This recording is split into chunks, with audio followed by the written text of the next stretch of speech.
Automated systems are basically the one that are used without human intervention. Like they are solely used like with the computers and with the machines, and humans um, don't have to like supervise it. So we discussed some examples of that in the last class. Now, the next example right here I have is the weather station one. So in weather stations, they are used to save your labors and gather information from remote regions. So what basically happens is that you have different weather stations placed in different areas along with the sensors.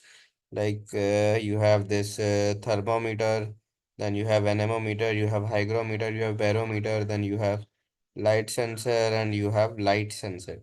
You have all these sensors, and they are basically used to measure different quantities such as temperature, wind speed, humidity, air pressure, rainfall, hour of daylight, right? Like this. So the data from these sensors is sent to the microprocessor where all of your calculations are made. And then the data from the sensors collects the value, and then it makes a decision. Like this is the example of it. You can see on top of it, you have all the sensors right here. All of these sensors sends microprocessor the data, and then the data is being sent to the be sent to the wireless transmitters or central database. The point is that on different regions or different areas, you have the system, so you don't need to go there manually. You can adjust the record the temperature. Then in this example of the gaming one, I have the gaming device, and gaming device involves sensors to give a degree of realism to games. And when it comes to gaming, I have a accelerometer. Accelerometer is used to measure and accelerate and deaccelerate, and therefore measure the response. Like if you are playing a car game or something, you can see that as you rotate your mobile phone, your car goes either left or your car goes right, right? Like this. When it comes to a proximity sensor is like used in your smart touchpads. Like they can detect your hand or finger positions like this. So embedded accelerometers and proximity sensors can work like in this environment.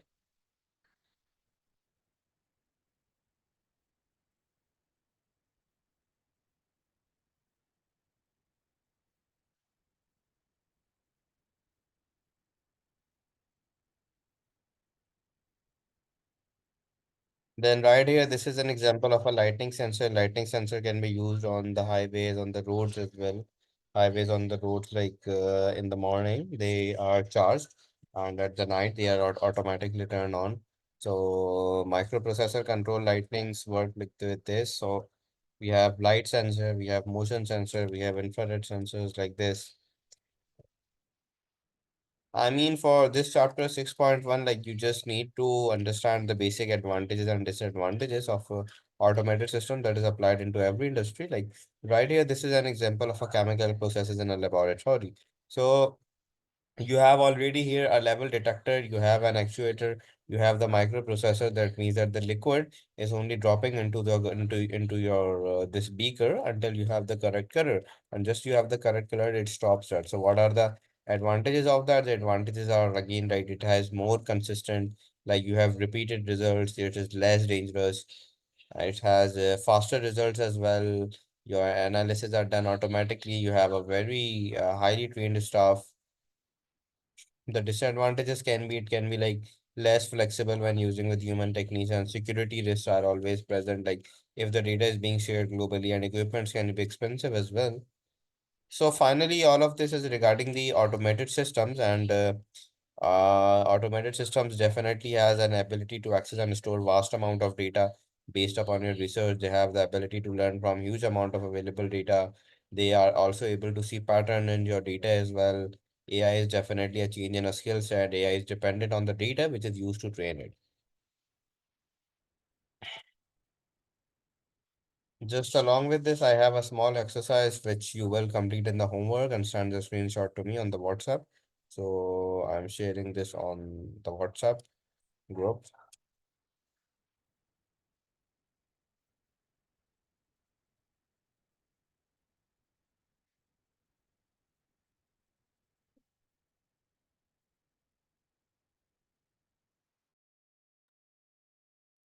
Then you have right here is 6.2. 6.2 is robotics.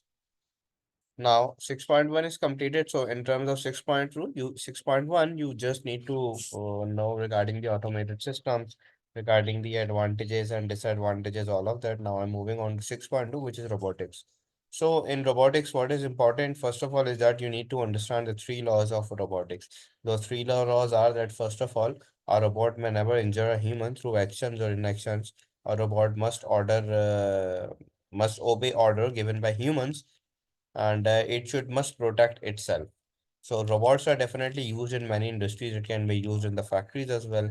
Like you can see here, it can be used in the welding parts together. It can be used in the spray painting. It can be used on the fitting windscreen, like cutting out metal parts like this.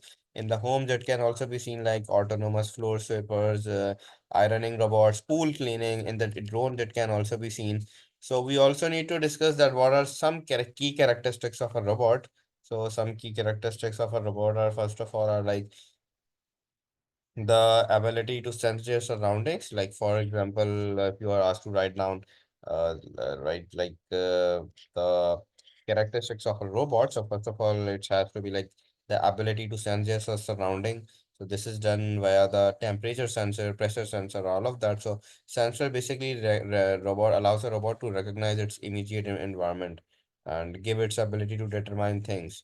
Then it also have a degree of movement, like if it's like an electronic vacuum cleaner, so it can move all the way. So they can use wheels, they can use cogs, pistons, gears, all of that to carry out your mechanical movement.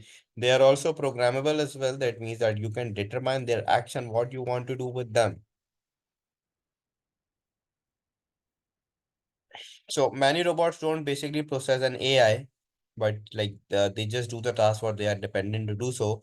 Like when it comes to robot, they can be divided into two of the areas. I have an independent robot, I have a dependent robot. So if it is an independent robot, it's the one that have no direct human control. So they can replace the human activity. If it's a dependent robot, it's like a human who's interfering directly with the robot. So what are the advantages and disadvantages of robot? So the advantages of robot are that, first of all, that the robot is programmed with a sequence of instruction which allow it to carry out some series of tasks. A human operator can manually carry out the series of tasks. So I mean, you just don't need to go through the theory part. So here are the advantages. What is robots? Robots are capable of working in the harsh conditions that may be hazardous to humans as well. They can work 24/7 without the need to stop. Robots are less expensive as well in the longer run. Robots are even more productive as humans as well. They not necessarily have to be accurate. Their robots are better suited. They can do repetitive tasks. There will be a less cost in heating and lighting. What can be the disadvantages? Robot can find it difficult to do certain tasks. Robots can lead to higher unemployment. There is a risk of de-skilling as well. Factories can now be moved to anywhere. Robots are also expensive to buy and set up.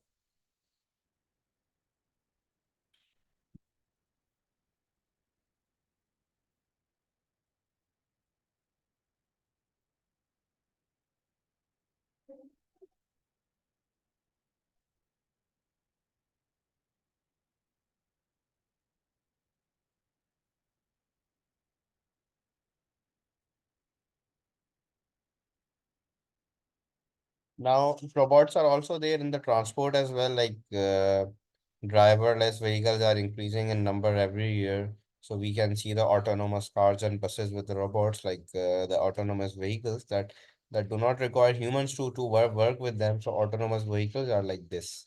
Like this train is an example of one. Like we have trains like this similar in Riyadh. So I expect that if you are from Riyadh, you might have seen these types of trains. So what are the advantages of that? Like it's much safer as the human is not driving them. They are better suited for the environment as well. They have increased lane capacity. It reduces the time, the distance and the problems that we have as well. The disadvantages can be they can be very expensive if you are setting it up in the first place. There can be security and safety issues as well. We have autonomous trains as well. They improve the punctuality. They have less costs. That's it. autonomous airplanes as well. You just need to go through the advantage and disadvantages. Advantages are that like they have a better improvement in passenger comfort. They have a reduced cost. Disadvantage that there can be certain security aspects. So in your exam, you will not be asked specifically to write about pilotless airplanes. So you just need to learn 1 or 2 point. You just need to go through that. That's really a huge chapter. We cannot go into the depth of each and everything as it's not really important.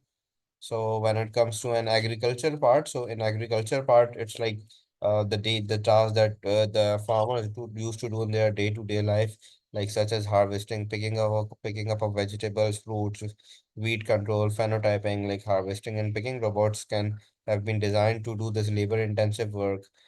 Weed control is like weed management. Robots can distinguish between a weed and robot. We have drones as well, flying robots. Then we have phenotyping as well to observe.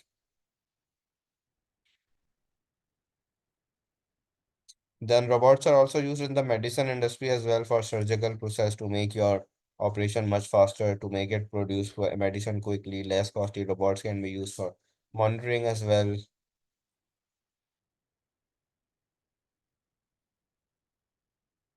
That's it for 6.2. 6.2 is just robotics. So after that, I have 6.3.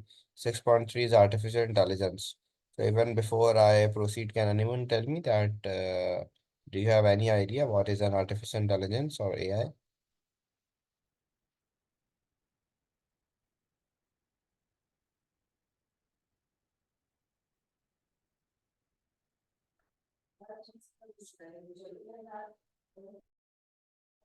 What is an artificial intelligence? Who is going to reply?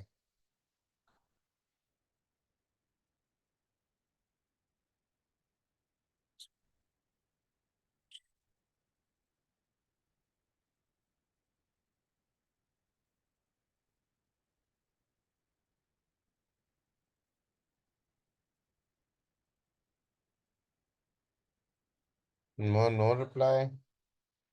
Artificial intelligence is basically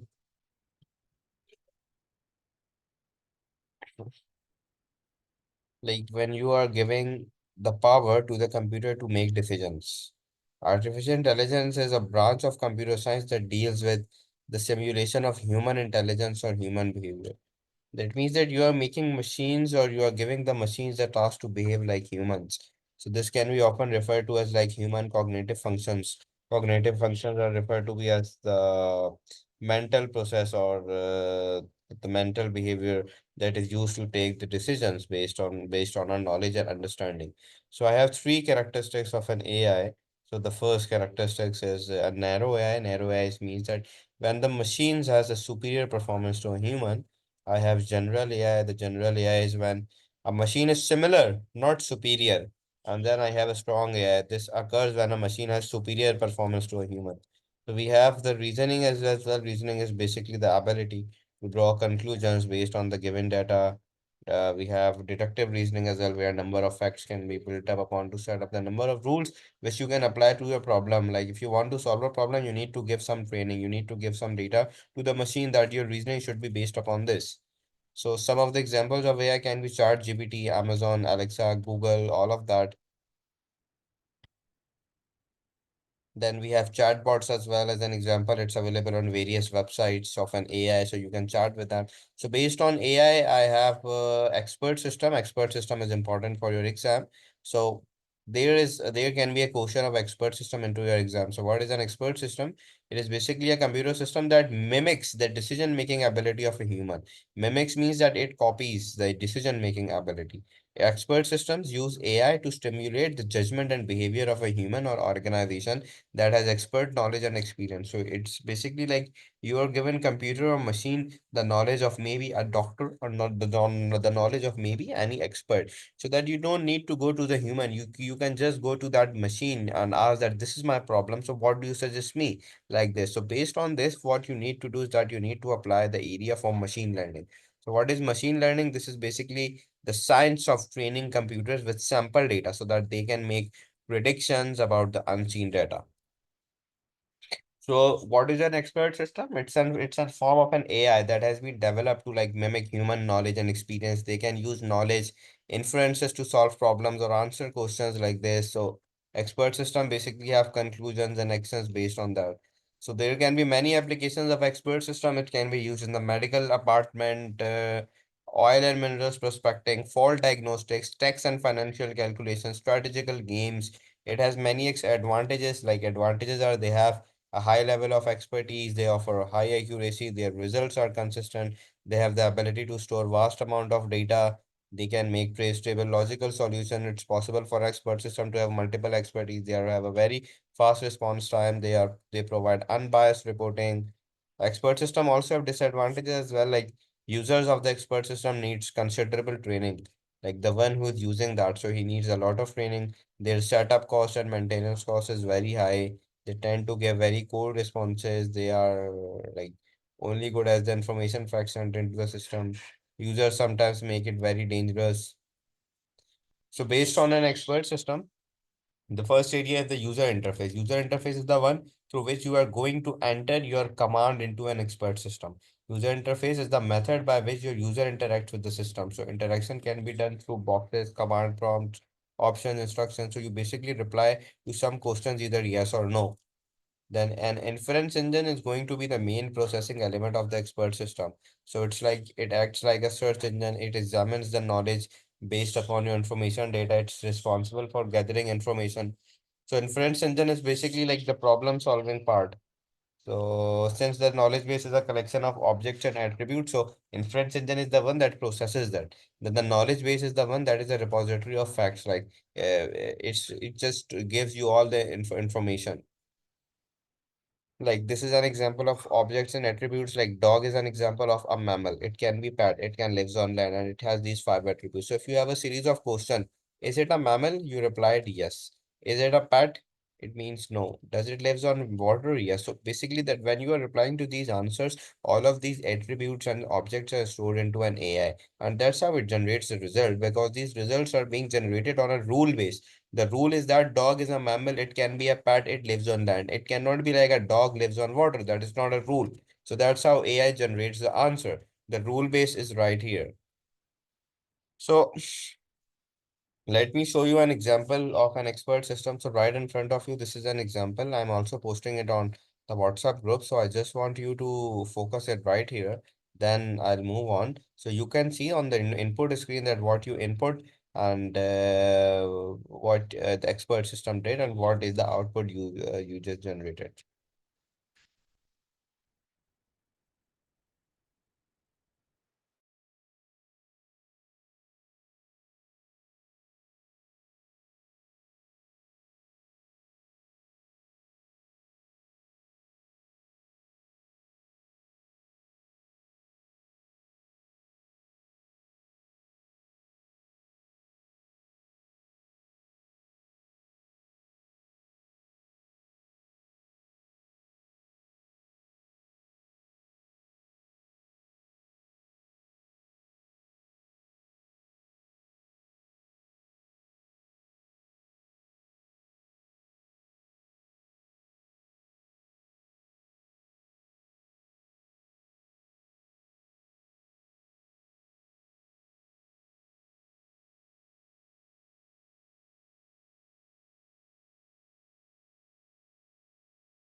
So do you have any confusions in this part, like the input screen, expert system, and output screen?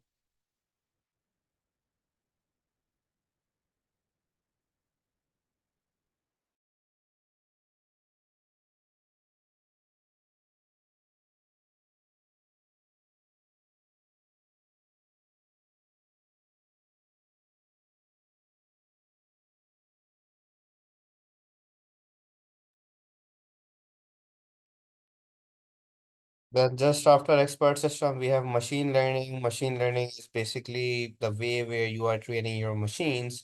So an AI has two branches. One is an expert system, one is a machine learning.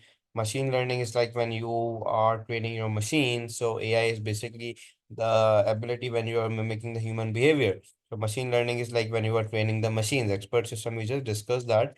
So we just need to discuss the differences between machine learning and AI.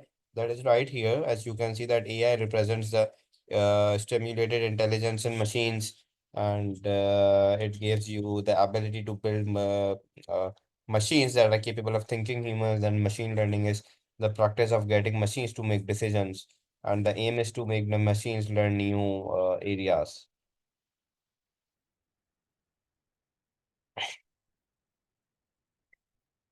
So that's it from all from my side. Now I just want you guys to go through this chapter and